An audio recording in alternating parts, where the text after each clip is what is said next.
ये हिंदी कहानी आज के समय में बहुत काम की बात कह रही है, इसे जरूर पढ़े। भगवा रंग किसी भगवान का रूप नहीं है। इसे पहनने वाला हमेशा संत हो जरूरी नहीं।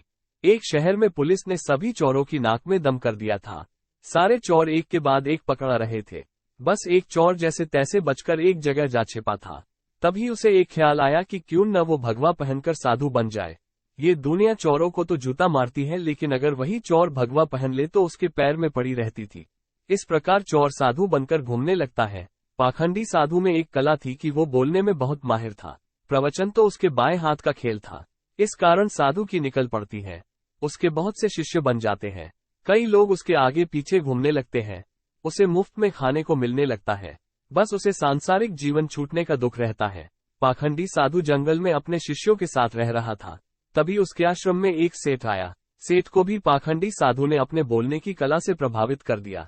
साधु से मिलकर जब सेठ अपने घर पहुंचा तो उसे एक ख्याल आया। असल में सेठ को एक दुविधा थी। उसके पास बहुत सोना था जिसे चोरों के डर के कारण वो अपने घर में नहीं रख सकता था। उसने सोचा क्यों न ये सोना साधु के आश्रम में रख दिया जाए, क्योंकि साधु को कभी कोई मोह माया नहीं रहती। वो तो भगवान का रूप होते हैं। किसी को ऐसे देवता पर शक भी नहीं होगा कि उनके आश्रम में सोना गड़ा हुआ है।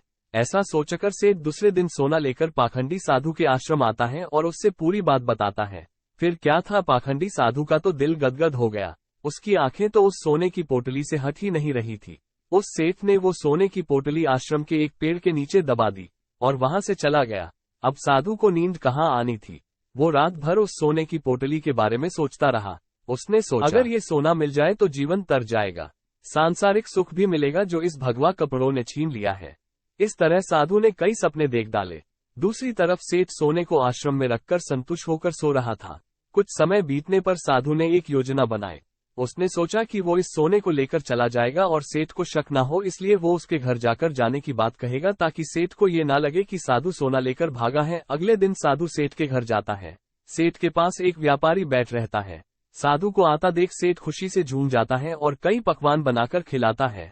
साधु सेठ को अपने जाने की बात कहता है। इस पर सेठ दुखी होकर उसे रोकता है, लेकिन साधु कहता है कि वो एक सन्यासी है, किसी एक जगह नहीं रह सकता, उसे कई लोगों को मार्गदर्शन देना है। ऐसा कहकर साधु बाहर निकलता है और जानबूझकर सेठ के घर का एक तिनका उठा ले जाता है। थोड़ी देर बाद साधु वापस आता है, जिसे देख सेठ वापस आने का कारण पूछता है। तब साधु कहता है कि आपके घर का यह एक तिनका मेरी धोती में लटक कर मेरे साथ जा रहा था, वही लौटाने आया हूँ। सेठ हाथ जोड़ कहता है, इसकी क्या जरूरत थी।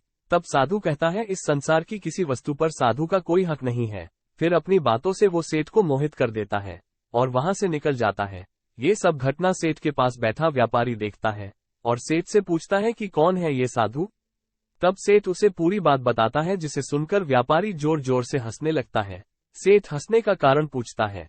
तब व्यापारी उसे कहता है, तुम मूर्ख हो, वो पाखंडी तुम्हें लुट के ले गया।